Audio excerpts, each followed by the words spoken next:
I'm Bree. And I'm Evan. And this is Reality Check TV. Of course.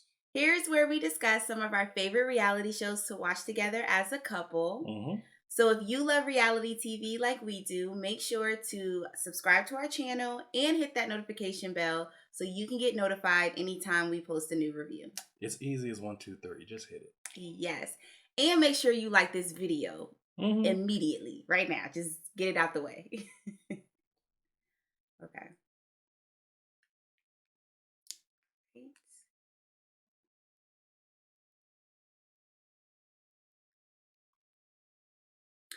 Okay, everybody. So we are back for another review of Love and Marriage Huntsville. I don't even know what episode number we're on. I'm thinking it's 9, but it will be in the title somewhere. So y'all already know.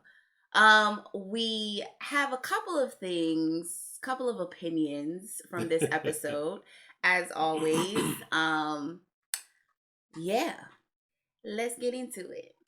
Okay, so the episode starts off with Mel, and she is showing a property and teaching a couple of guys about property preservation, which I actually kind of want to look into that as well. So thank you, Mel. But Kimmy actually comes and meets her at the property.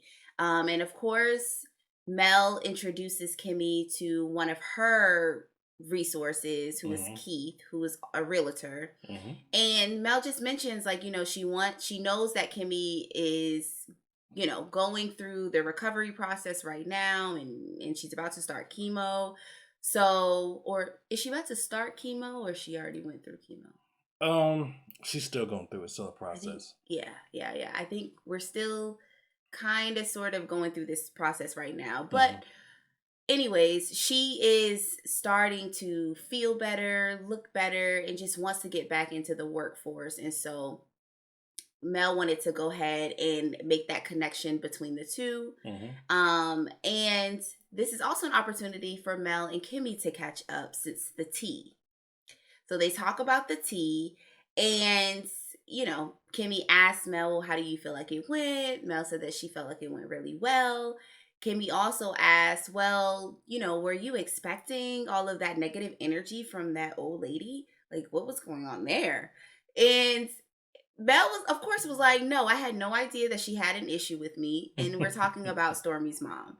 She had no idea that she had an issue with her. And she also wasn't invited. So she was just also caught off guard.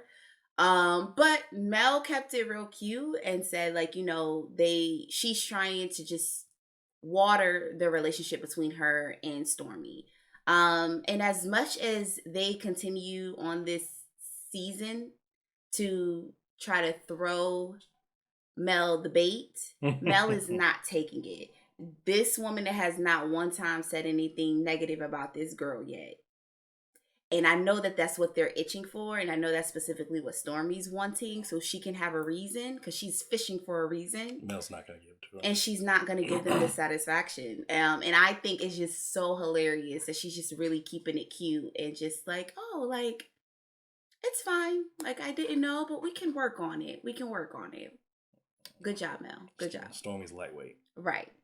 And we'll get to Stormy and her antics later. So yeah, they're continuing with their conversation. They're talking, and Kimmy brings up the issue, or the fake made up issue, between Tiffany and Kiki. And Mel was like, well, there shouldn't be an issue because we had dinner at my house like a few days before, like, and they left on a good note, so everything was good. And Kimmy was like, well, at Martell's event, it didn't look like things were going in the right direction. So it doesn't seem like whatever happened at your house, that they was really upholding their agreement to just kind of keep it cute and get along. Right. So who cares? I don't care about that. But Kimmy does mention one thing that was really interesting. She just talked about how, she's just going through a lot right now, which we already know. And we're talking about her health, right? Like, she's going through a lot with her health.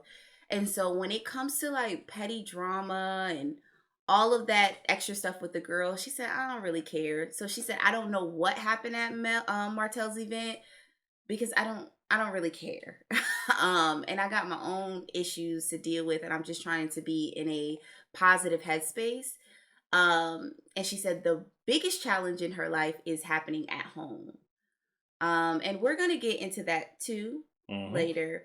But what I will say for this particular scene, when Kimmy was talking about how she has been having a really difficult time at home, that's been the most difficult part of her life right now. It really broke my heart because your home is supposed to be your sanctuary. And if you have a partner, it's just like going through something as traumatic as she's going through with her health. You would just expect for the load to be taken off of your back when it comes to just managing your house, your household, and just creating a safe space for yourself. Like your partner would do that. And that's just not Kimmy's reality. I will say her husband, because I'm no longer going to say his name, but her husband has given off that vibe for seasons. And it's just really unfortunate, and my heart really breaks for her because when we found out that she had cancer, I think the optimistic part of me was really hoping that this would be the moment that he really does change. But I can see that that's not happening. So that's unfortunate. And I love Kimmy. I really do. She's next to Mel. She's my favorite person on the show. And so that breaks my heart. I think one thing I like what Kimmy said and how I can tell that she is genuinely for Mel is she added the fact that being at that party, she was not going to let Mel know about what Martell had going on. Was not about to talk to Sheree because she know Mel don't want to hear about that. She knows she don't care. So it's glad to see that because some people love to run back to you and tell you what the other person's doing. But Kimmy's not on that. And I just really was just like, wow, like that's a real one. Yeah. So then we get Tiffany and Stormy. They meet up at a coffee shop. Tiffany wants to take this opportunity to talk to Stormy because Stormy was being really messy at Martell's event. She is the one that brought up this whole tweet or Instagram post foolishness, right? So Tiffany wanted to get down to the bottom of it. Like, what was her intentions there? Like, what were you trying to accomplish? Stormy, Stormy, I've already expressed that, you're leaving a very bad taste in my mouth this season. And I hate that because I was really wanting you to be a part of the show last season. I felt like you would be a great addition. I have no idea what your issue is. I really don't. But she tells Tiffany that I don't know what you guys did at Mel's house or anything like that. Like, none of that matters. Y'all not going to get past your issues if you're not putting it all on the table. Because Tiffany's sitting there, she's like, I'm just really confused by the energy that I walked into at Martell's event with Kiki. Like, we had just had dinner at Mel's, and I thought we left it all there. Like, I thought we were trying to move forward. And Stormy says to her, yeah, well, you were not going to move forward because it wasn't all on the table. Like, you didn't know about the tweet. And in her confessional, she's just going on and on about how you're not going to be able to move past something without basically fighting. Basically is what I was gathering from it. And that is, to me, that's not effective communication at all. Like, at all. Stormy, last season you were in your feelings about people calling you ghetto and just all of, just stereotypes that they had about you and what you're about. But I feel like now that you're on the show, I don't know which one it is. Like, one minute you're crying because you don't want to come off a particular way, and then the next moment you're like, "Oh, we should just cuss and yell and fight and be messy because that's real," and it's not. Well, Stormy's a graduate from Hennessy University, so no rocks intended. I just feel like Stormy, I don't know what it is. And I also feel Like you're saying that to Tiffany, right? Like she's been saying this to Tiffany. She's been saying this to the girls about, oh, you gotta be so real and just put that shit all out on the table. And it's like, girl, but you low key got an issue with Mel. Like that, and that's obvious. Mm-hmm. It's obvious. And I don't know if you think you're doing a good job by hiding how you feel. It's kind of productive. She has an issue because she misses Mel. She misses Mel, but Mel wants to be limited with Stormy. I don't think it's Miss, right? Because we was definitely saying that about Destiny. That was so obvious. Well, she's not on the show for a reason. Well, I know, but And that was God so obvious. That was obvious. But Stormy, I don't know what her issue is.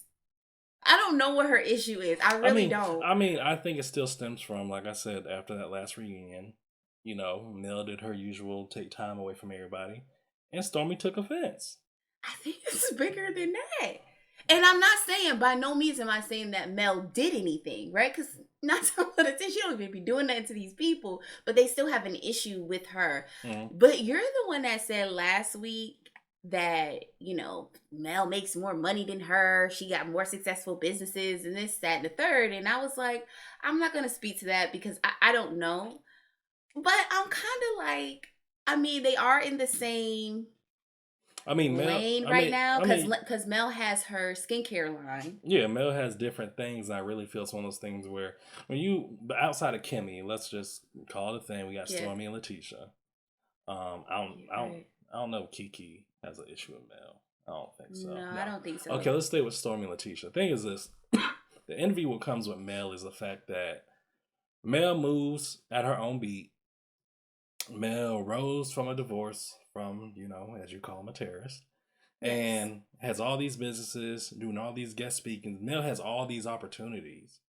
She has a full team that manages her. Yeah. And she stays out of the drama, the best of her ability. It just comes to her. And it just comes to her. And the fact is, these other women, Letitia and Stormy, they see it and envy. Well, definitely, we know what Letitia's issue is. We've said that since season 1. Yeah, her husband likes Mel. Well, beyond just that, though, babe.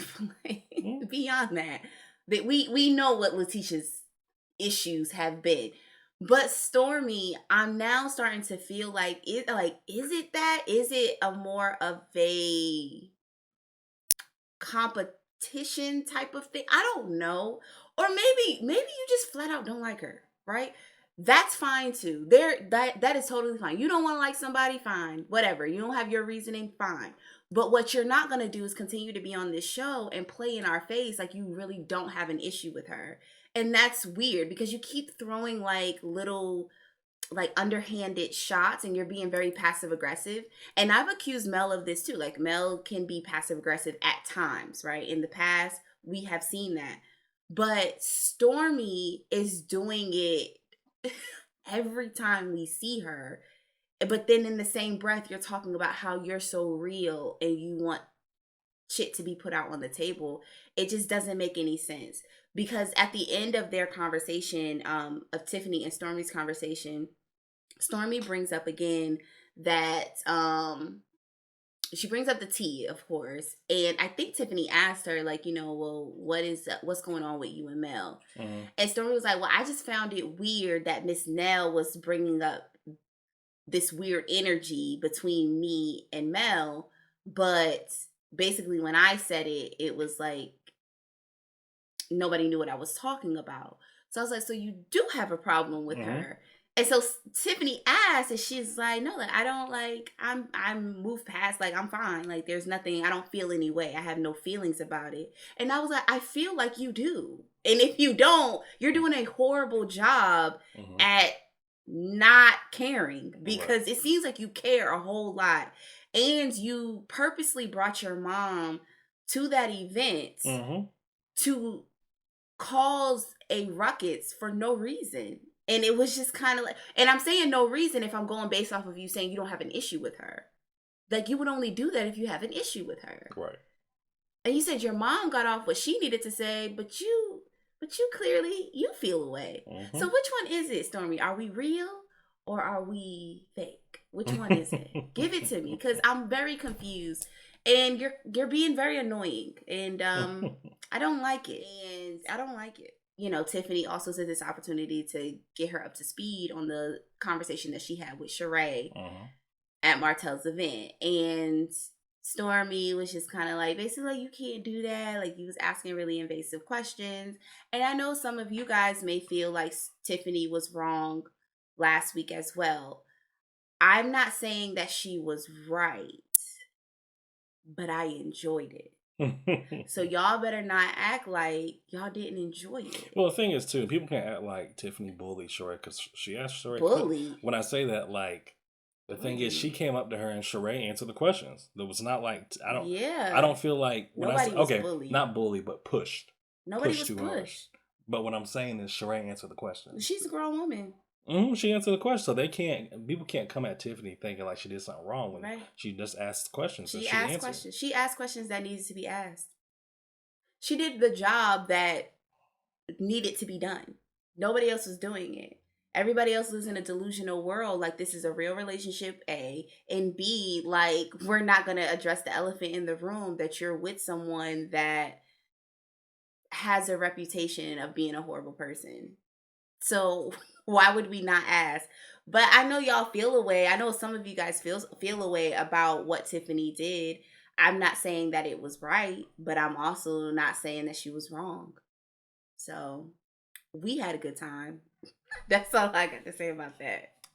Okay, so the next thing we have Letitia and Kiki in the car headed to Alabama A&M to go watch a basketball game. You know, they talk about their days at A&M. Do they have a good basketball team? I don't know. I thought you would know. They just need to stay in school. But the basketball team. That's not a good school? I went to Central, guys. Let's just say HBC sports. You know, they don't have a good record against bigger schools, so this is what it is. Oh, I don't know. I thought they were good. I thought that was a school that good in HBCU land, but they ain't beating no Auburn, Alabama, and anything. But whatever. They were in the car, and you know they were talking about their days. Now, one thing that I questioned though is I know Letitia graduated. I didn't know Kiki even went to school, or if she did graduate, I thought it was one of those things where it was Letitia was the one. I don't know. I think Kiki graduated from the same school that they did. Oh, I didn't. Just when I heard them talking about their childhood a couple episodes ago when they were doing their little boxing thing, I thought it was one of the things where I heard that, but I'm not sure. Don't quote me. Yeah. But in the car, you know, they're talking about at Martell's little shindig about the text message that went around with Tiffany.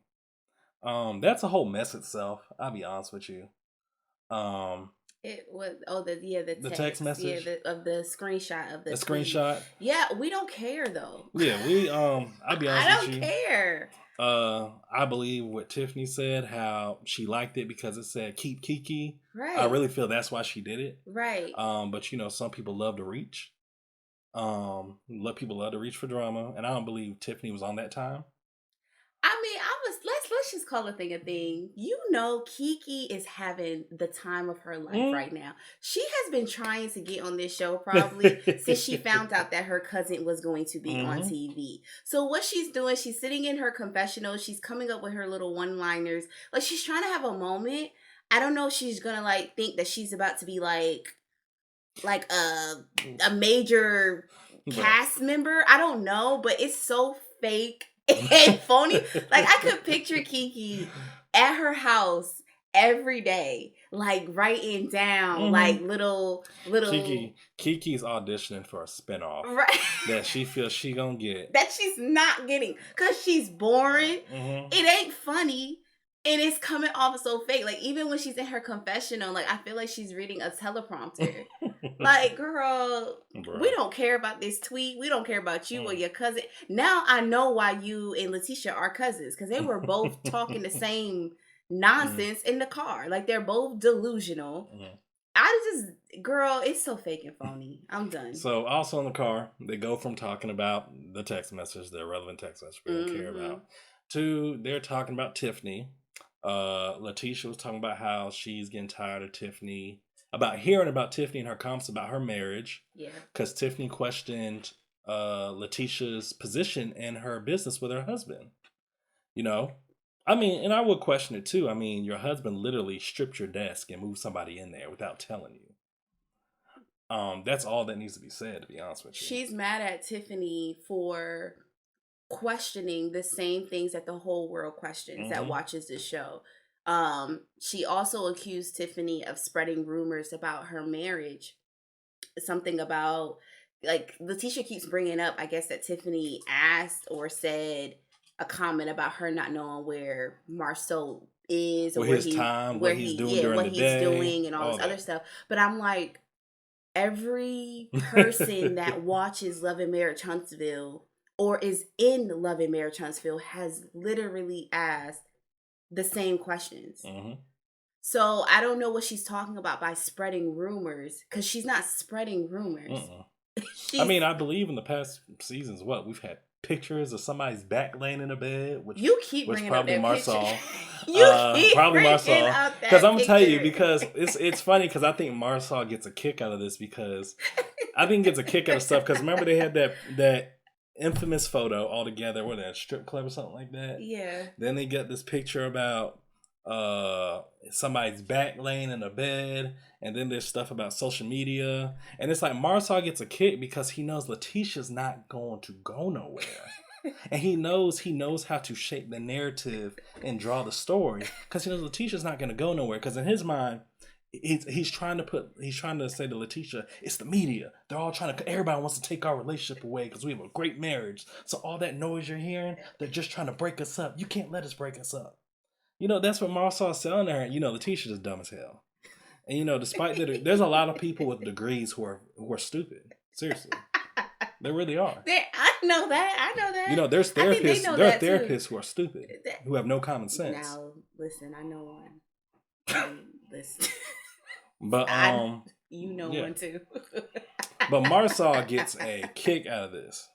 And like I said, I mean, Huntsville, I don't know how big Huntsville is, but knowing their platform and people know they're on TV, they're definitely under a microscope. And Marsau does not care. But after that scene, Letitia decides to talk about, well, you talking about my marriage, let's talk about you, because word on the street is you out here cheating and your marriage, blah, blah. And, you know, the crazy thing about this, and the most dangerous thing about saying shit like that on TV, is that's how rumors are spread. Not just on TV, but just anywhere, a workplace, school, anything. Just saying, from word on, like, it's like you're not quoting a source. You're just putting that out there. And she's pregnant. Because that's what I thought you was going to say. I thought you were going to say the dangerous part about that is this isn't you just coming up with random cheating rumors, but she's also pregnant. So somebody can take that and go with, like, I don't know if she was trying to allude to that her baby might not be Lou's. Yeah, I don't think it was that. I just think it was trying to say Tiffany was been in the streets. But she's pregnant now, though. So if you're saying that, that can be you basically alluding to that as well. And to me, I feel like, you know, we can't speak to that. I will say that when we first met Tiffany, she was very open and honest about her last marriage or her first marriage, I would say. And she said that they cheated on each other, or she cheated on him. Let me not even say that, but she cheated on him. And she said that. She said she was open and honest about that. She also said that Lou, in his first marriage, he cheated. And that was something that they went through. They were open about it. I will say this. I don't know what goes on in people's marriages, right? But I can tell you this, though. The rumors about Marceau being in these streets has been around since episode 1, season 1. She was just trying to deflect the truth. Yeah. Trying to take the spotlight off her. Right. But, and have another couple on the show where there's also cheating allegations. And it will never be. And I'm not saying that, again, not saying I don't know what Tiffany does, right? I'm not saying that. But when I'm telling you, as much as you want to bring her down to your level and have the same rumors, I'm trying to tell you it's not as bad as you and Marceau. Period. I don't care what you do. So good try. Yeah, Marsau keeps them in the spotlight. Right. Nice try. Because one thing Lou is not going to act the way Marceau has responded year after year after year after year after year. This man still has not got on TV and said, I have never cheated on my wife. Oh, no. He's never said that statement. But things, Marceau will play with words. Of course. And deflect. And Letitia's dumb enough to accept it. So. Right. So that's why y'all would never be in the same boat, boo. Sorry. Again, nice try. So here we go again with another scene of Kimmy in this kitchen having a very aggravating conversation with her husband. You go ahead and take it. Because I'm exhausted by even repeating what happened in this scene. Because it just... I don't even know. Now reading my notes. Yes. Evan has notes. So, Kimmy and Maurice are in the kitchen. Before they talk about Monster, they talk about Martell's shindig. And I think it's funny because Kimmy added this comment about Martell, about how much of a gentleman he is.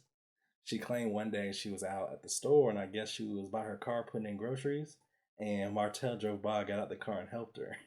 And I'll just... Because Maurice said to her, I can't believe I said his name, but her husband was like, I still feel like Martell was doting over Sheree. Mm-hmm. And Kimmy was like, really? You think so? And then she was like, I just think that Martell's just a gentleman. And that's when she brought up that scenario, basically saying, like, he's not checking for Sheree. That's just who Martell is.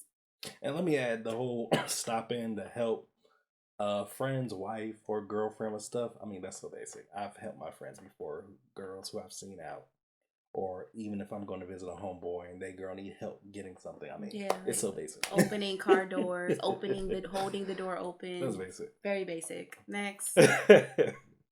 But now the meat of the conversation has been pushed towards Monster. As y'all know, Monster is a teen. Kimmy has been harping on the past couple episodes about her struggles with co-parenting with Monster because his ability to listen and his ability to do tasks that she's assigned him to do, aka chores, things have not been getting done. And, I think it's funny, Maurice is oblivious to what's going on with his son. Maurice is just, I don't know, he's just so, well, that's just Monster. I mean, what you want to do?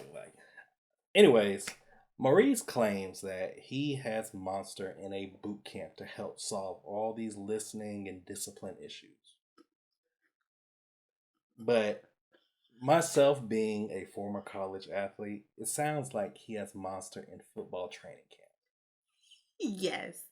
And I am not a former college athlete, and I can tell you that this is football camp. So, Monster's schedule is to wake up at 5 a.m. all Monday through Friday. Mm-hmm. And as soon as he wakes up, they go work out, go lift weights. Mm-hmm. And then after that, on the way to school, they have their man talk about trying to be a better man. Mm-hmm. Whatever the hell Maurice is telling him. But about how to be a better man, then he goes to school. He has to have a 3.0. And on this list, mm-hmm. and Monster has a list, we're going to get more into the list. He has to obtain a 3.0 GPA, mm-hmm. and his goal is to go to Ohio State to go play football. Yeah, this sounds like football camp. The fuck? What the? Anyways, the most random thing is I didn't even know Monster played sports. Right, because we said that in our last review or the mm-hmm. one before that, because we suggested, it also may be a thing of he has too much time on his hands. Mm-hmm. And so putting him in any type of sport, because we didn't know that. But we forgot to mention, when they're having this conversation, by the time they get to this whole boot camp thing, Monster comes home from school, it looks like. So he comes in, he joins in the conversation as well. Mm-hmm. And Kimmy brings up how, okay, yeah, what is on this list? Because Maurice brings up this list of 20 items, 20 things that he has to do. Now, this is 20 things, guys, right? Kimmy asks, are there any chores or household responsibilities included on this list? So they're talking about that. And I think at this point, Monster gets up to go get the list, right? Mm-hmm. And that is when he comes back, he reads off of those 3 items: the GPA, the waking up at 5 a.m., the working out, the Ohio State stuff. And I think it's funny because when Monster's getting the list, Maurice is just, I don't know if he's buying time or trying to save face. Like, I could have swore we had chores on this list with his little smirk and everything. No. He's a terrorist. He's a terrorist. Bro. Maurice, no, but it's not on that list. Bro. This is freaking ridiculous. Oh my God. And once again, Kimmy, y'all are having conversations in the kitchen and you're doing dishes or cooking. The knives are there. I just want to remind you.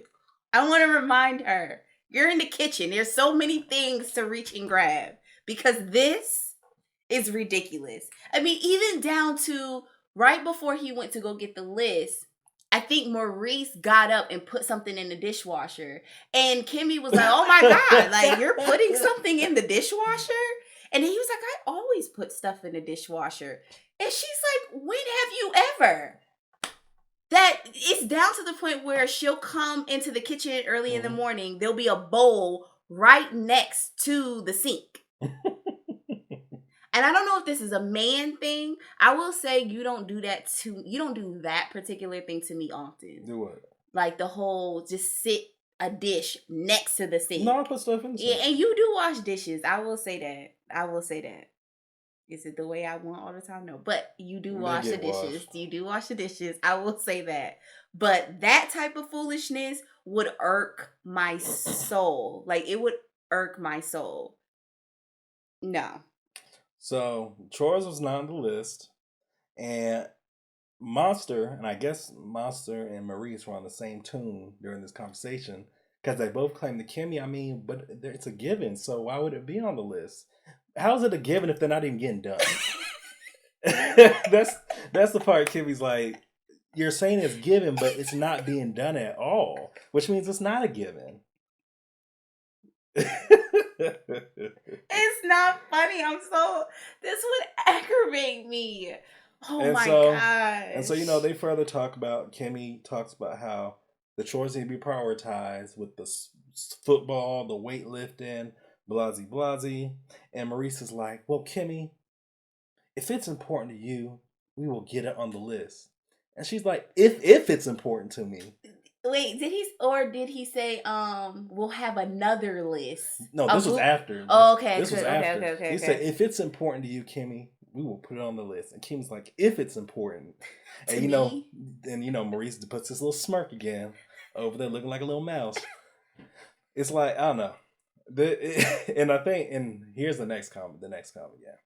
So Maurice and Kimmy. So no, Kimmy asked Maurice, about that list, did you just focus on your stuff? Did you just literally surpass everything that I wanted? And he was like, I mean, yeah, I focused on my stuff.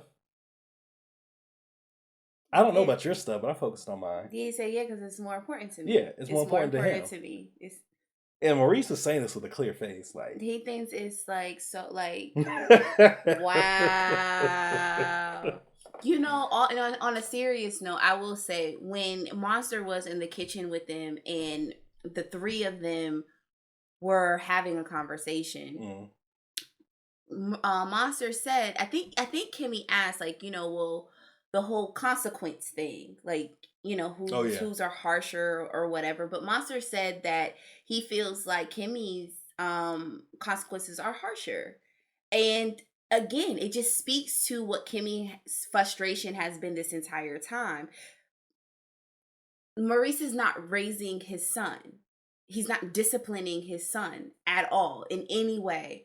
And so it seems like Kimmy is doing this on her own without his support. And she's already raised her child. She already raised the boy. Yeah, she's really trying to discipline him, and Maurice is doing the opposite. Right. And my thing is that when she is trying to do it, he's also not even supporting her with it, right? So it's like you're not disciplining him. But then when I also try to step in and play that role, you don't even support me. And from my understanding, I know like in 2-parent households, you definitely always have like the good cop, bad cop thing with your parents, right? But that's not even what's happening here. It's like Maurice is going completely against, not only is he not supporting Kimmy, but he's going against what she's trying to accomplish in their house when it comes to raising Monster. And I just don't I feel so bad for her. I feel really bad for her because I would just ask myself, what is the point? What is the point of having a part? What is the point? What is the point when I've already done this and I was doing better by myself as a single mother? Right? Because I don't understand at all what Maurice is doing. But I also think when it comes down to the chores thing, I think he's also teaching his son on the side, like, hey, you're not supposed to do that. This is a woman's job. So the cooking and the cleaning, yes, most definitely. I don't believe so. I feel like Maurice is turning into one of those dads where when their child becomes a teen, he's trying to live through his child. Like hearing about this football thing, I feel like he's turning into one of them dads now where it's like, okay, it's all football. And so it's like when you put all your energy to that, you don't have energy to do the other things you're supposed to do. That's gonna not just football, but also just like you said, I definitely agree with you. He is trying to live vicariously through his child. Yeah. I can see it because Maurice also comes off as like he was super corny growing up and just, you know, he didn't do a lot of things that he probably wanted to do. And so now he's trying to live through his son. Yep. And he's going to get a rude awakening because I don't think that this is what Monster wants. And Monster doesn't even seem an inch athletic. I'm sorry, like, Monster to be 16 and supposed to be in high school football in Alabama. Monster is very small. It looks fatal if he's on that field. Oh my gosh. I don't know. It's guys. Alabama. They're big. I don't do sports, so I don't know. I don't know.